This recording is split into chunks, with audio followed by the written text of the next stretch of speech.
Alors les paysans ont mon soutien depuis toujours, d'abord parce que je suis fils d'ouvrier agricole, c'est-à-dire pas de paysan, pas de propriétaire, mon père n'avait que sa force de travail, et j'ai vu au quotidien à quoi ressemblait ce métier.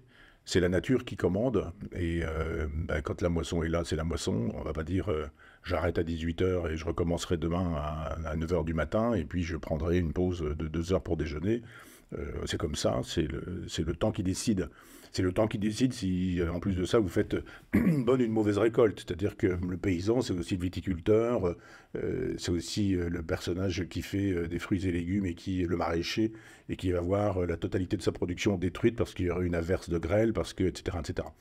Et l'Europe étant ce qu'elle est, pratique la préférence étrangère de manière générale, quoi qu'il en soit, y compris sur le terrain de l'immigration.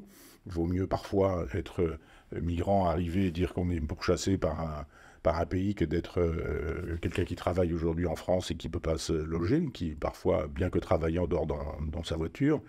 Et il y a aujourd'hui des préférences à l'endroit de l'alimentation qui sont planétaires, de la viande du Brésil par exemple, et des contraintes qui sont insupportables et qui pèsent sur le dos des agriculteurs. Évidemment l'administration française, évidemment la bureaucratie de Bruxelles, l'Europe de Maastricht, qui exige que nous pensions la question de la paysannerie. C'est ce que je vous propose en deux temps, trois mouvements, c'est-à-dire soutien absolu aux paysans actuellement, et en même temps une réflexion sur la condition du paysan aujourd'hui. Je crois que l'Europe veut détruire la paysannerie française, comme elle veut détruire l'identité française. Évidemment, ce ne sont pas des choses qu'on dit clairement parce qu'on voit des gens d'un seul coup qui se cabrent, mais il y a un désir de détruire la paysannerie française, c'est-à-dire des choses millénaires, du genre une vache, ça broute de l'herbe, ça donne du lait avec lequel on fait du beurre, on fait du fromage, ça donne des veaux avec lesquels on fait de la viande, etc., etc. Tout ça, c'est terminé. Il faut absolument industrialiser la paysannerie. D'un côté, on bétonne la terre, c'est-à-dire il faut élargir les villes, il faut élargir les banlieues, il faut élargir les périphéries, et donc il faut bétonner, détruire un nombre considérable d'hectares, et mettre du béton là-dessus, du béton et du ciment.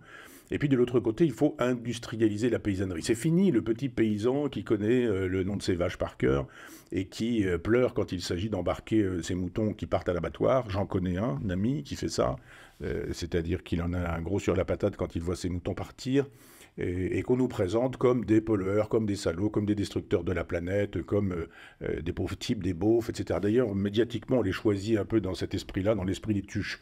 Plus on les trouve caricaturaux, mieux c'est pour la télévision française.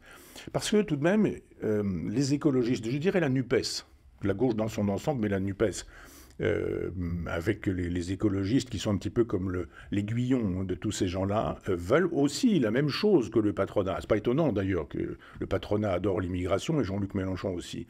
Eh bien, ces gens-là détestent la paysannerie. Alors évidemment, sur les plateaux de télévision, nos paysans, ils nous nourrissent, c'est formidable, etc., etc. Mais on ne peut pas d'un côté dire ça et de l'autre côté dire transition écologique avant tout. On supprime le glyphosate, on supprime les produits chimiques qui sont les phytosanitaires, qui sont nécessaires. C'est comme dire on prend plus de médicaments. On peut très bien dire fini, on arrête, on interdit aujourd'hui l'aspirine. Voilà, on interdit l'aspirine et quand vous aurez un problème, vous prendrez des décoctions ou des tisanes et ce sera formidable. Très bien, on peut faire ça. Mais alors les rendements s'effondrent, les productions françaises disparaissent et on va les chercher partout ailleurs à l'étranger. Ou alors on fabrique de la viande artificielle et des aliments artificiels. Alors ça c'est formidable, pas besoin de paysans, il nous faut des chimistes.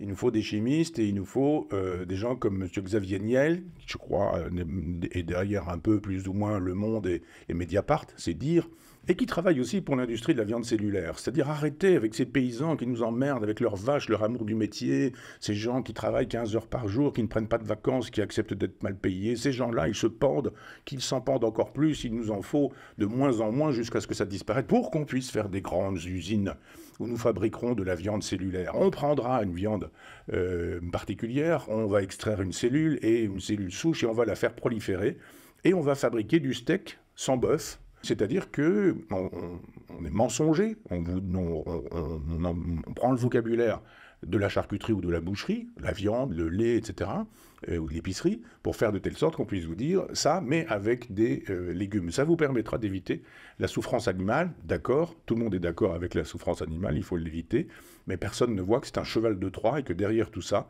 c'est l'industrialisation de la nourriture de manière planétaire. Vous aurez quelques groupes qui fabriqueront la nourriture que tout le monde mangera. Et quand vous avez le monopole, il vous suffit juste de dire, puisque j'ai le monopole, c'est moi qui vais fixer les prix. Et voilà.